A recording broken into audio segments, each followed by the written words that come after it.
नमस्कार। स्वागत है आपका पॉजिटिव हेल्थ सेंटर में। मैं डॉक्टर ऋचा पाठक, क्लिनिकल साइकोलॉजिस्ट और आपकी मानसिक स्वास्थ्य साथी। आज हम बात करेंगे भावनात्मक बुद्धिमत्ता यानी इमोशनल इंटेलिजेंस का, और यह कैसे हमारे रिश्तों को बेहतर बनाती है। यही हमारी चर्चा का विषय है, क्योंकि इन दिनों हम अपनी योग्यताएं तो सब कुछ बढ़ाते जा रहे हैं, लेकिन भीड़ में भी अकेले होते जा रहे हैं, क्योंकि हम में से ज़्यादातर लोग रिश्तों को बनाना, स्थायी बनाकर रखना और हेल्दी बनाना शायद नहीं जानते हैं। इन सबको जानने के लिए इमोशनल इंटेलिजेंस यानी भावनात्मक बुद्धिमत्ता को समझना बहुत ज़रूरी है। तो पहले जानते हैं कि भावनात्मक बुद्धिमत्ता क्या है। क्या आपने कभी सोचा है कि कुछ लोग मुश्किल हालात में भी शांत रहते हैं और समझदारी दिखाते हैं? क्यों कुछ लोग दूसरों की भावनाओं को बहुत ही सहजता के साथ समझ जाते हैं? इन सब के पीछे राज है भावनात्मक बुद्धिमत्ता यानी इमोशनल इंटेलिजेंस का। यानी आम भाषा में इसका मतलब है अपनी भावनाओं को पहचानना और समझना।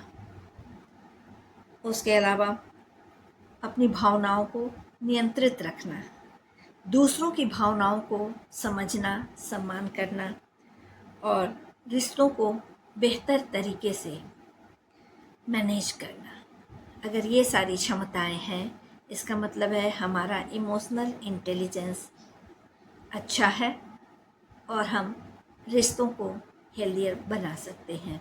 लेकिन अगर नहीं है तो भी परेशानी की बात नहीं है, उसका भी उपाय है कैसे हम उसे बेहतर बनाएं।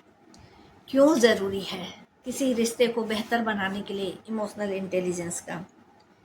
चलिए हम इस पर बात करते हैं।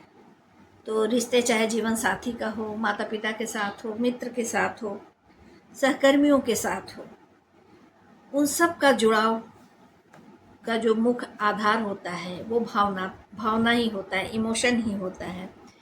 तो अगर हमारा इमोशनल इंटेलिजेंस अच्छा है तो हम बहस को संवाद में बदल सकते हैं, दूसरे की भावनाओं को ठेस पहुंचाए बिना अपने विचारों को उस तक पहुंचा सकते हैं, बेहतर समझ और विश्वास एक दूसरे के बीच डेवलप कर सकते हैं। ये सारी चीज़ें हम इमोशनल इंटेलिजेंस के द्वारा ही करते हैं। जैसे जब आपका साथी बहुत चिड़चिड़ा जाता है और वो अपनी समस्याएं बोल रहा है, एग्रेसिव होकर बोल रहा है, उस समय अगर आप उसको सजेशन देने लगते हैं तो कभी ये भी बहुत ही उसके लिए पेनफुल हो जाता है। ऐसे कंडीशन में उसके दुख दर्द को सुनना ज़रूरी है। यानी गुड लिसनर बन के हम उसकी तकलीफ़ को दूर तो नहीं कर सकते हैं, लेकिन उसकी मतलब जो मन में पीड़ा है उसके बोझ को हल्का कर सकते हैं और उसकी भावनाओं को समझ पाते हैं। तो वो एक अच्छे वक्ता की जगह एक अच्छे श्रोता बनने की कोशिश कीजिए, तो आप दूसरे की भावनाओं तक पहुंच पाएंगे। इसलिए शांत रहकर उनकी बातों को सुने, समझें, बजाय आप प्रतिक्रिया व्यक्त करें। होता है ना कि कभी हमारा फ्रेंड या लाइफ पार्टनर बहुत एग्रेसिव है, चिड़चिड़ा के बोल रहा है, और उसको अगर हम शांति से सुन लें तो समस्या का समाधान हो जाता है, लेकिन हम उस क्रिया के प्रतिक्रिया में हम उससे भी ज़्यादा एग्रेसिव हो जाते हैं। तो ऐसा शो करके हम स्थिति को बद से बदतर बना देते हैं। लेकिन अगर हमारा इमोशनल इंटेलिजेंस डेवलप होता है तो हम इसको मैनेज करना अच्छी तरह से जानते हैं और इस पूरे कंडीशन को एक हेल्दी इन्वायरमेंट में बहुत सहजता से डेवलप कर सकते हैं। 5 स्तंभ माने गए हैं इमोशनल इंटेलिजेंस के।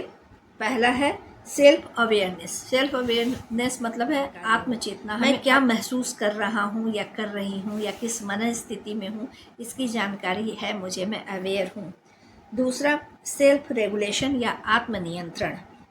गुस्से में तुरंत प्रतिक्रिया मुझे नहीं व्यक्त करना है, सोच कर जवाब देना है। यानी क्रोध में कभी भी एक्शन का रिएक्शन कभी नहीं करना चाहिए। अगर हम ऐसा कर रहे हैं तो सेल्फ रेगुलेशन हमारा अच्छा है।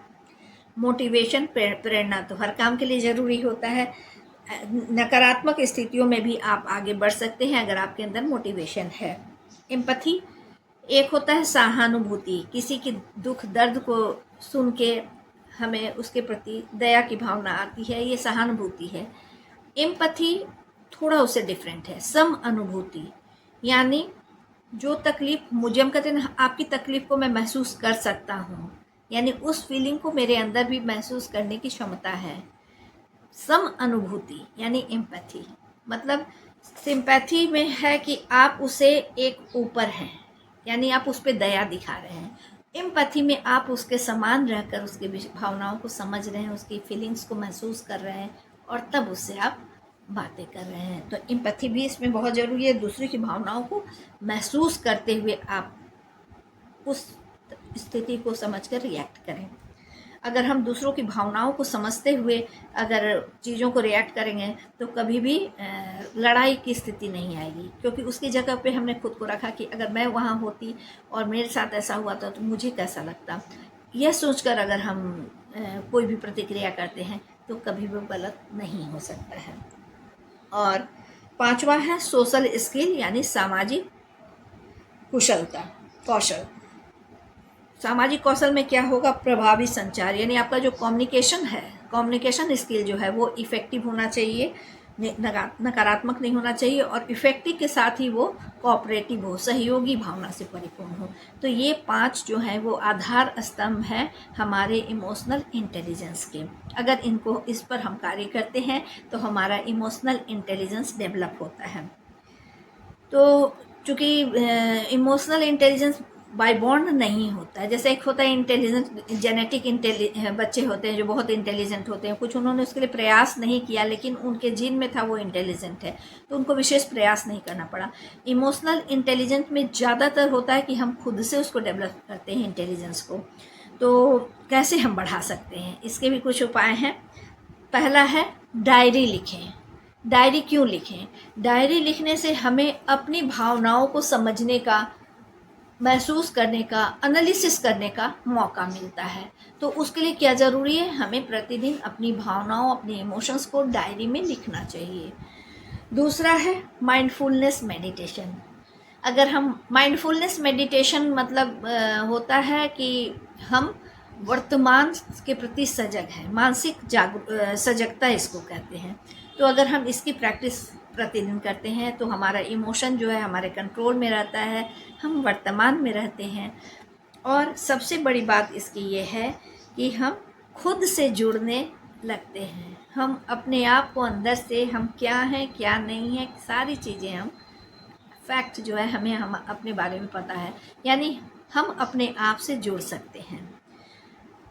गुड लिसनर बनिए, सुनना सीखिए, क्योंकि सिर्फ बोलने से काम नहीं चलता है। अगर हम सिर्फ बोलते हैं तो सामने वाला फिर तो अपने दुख दर्द वो किसको बताएगा, क्योंकि वो कुछ बोलना शुरू करेगा, हम खुद अपना ही राम कहानी उसको सुनाने लगेंगे। तो दूसरों की सिचुएशन, परिस्थितियों को एनालिसिस करने का मौका नहीं मिलेगा, समझने के मौका नहीं मिलेगा, और तब शायद हम जो रिएक्शन करें, जो प्रतिक्रिया करें वो उचित नहीं होगा। हम किसी के प्रति कोई धारणा बनाए वो गलत हो सकता है, हम जजमेंटल होकर कुछ गलत डिसीजन ले सकते हैं। इसलिए सुनना सीखिए, सिर्फ कानों से ही नहीं। कई बार हम सुनते रहते हैं लेकिन उसको दिल से लेते नहीं हैं। तो सुनिए दिल से, मतलब उसके इमोशंस को महसूस करके, उन चीज़ों को सुनेंगे, समझेंगे तो सही नज़रिया, दृष्टिकोण हो सकता है उन सिचुएशंस का, उस व्यक्ति की तकलीफ़ का। फीडबैक लें और दें, खुद का भी फीडबैक लेना चाहिए और दूसरों के बारे में भी लेना और देना, ये भी बहुत ज़रूरी है। बिना आलोचना किए, क्रिटिक एनालिसिस नहीं होना है।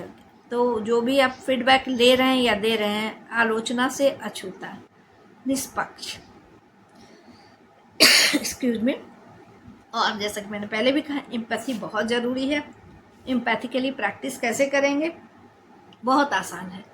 हर दिन थोड़ा समय किसी और की नज़रिए से सोचने की कोशिश करें। हर दिन कुछ देर के लिए, जो भी व्यक्ति, जिसकी भी समस्या है, कुछ देर के लिए आप ऐसा महसूस कीजिए कि उसकी जगह पे आप हैं और आपके साथ ये सिचुएशंस आ रहे हैं।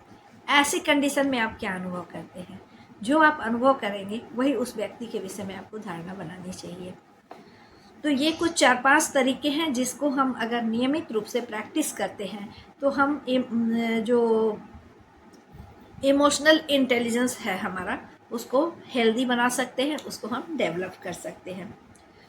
तो अगर आपको हमारा ये वीडियो उपयोगी लग रहा है तो इसको लाइक करें, शेयर करें और हमारे चैनल पॉजिटिव हेल्थ सेंटर को सब्सक्राइब करना तो बिल्कुल भी मत भूलिए।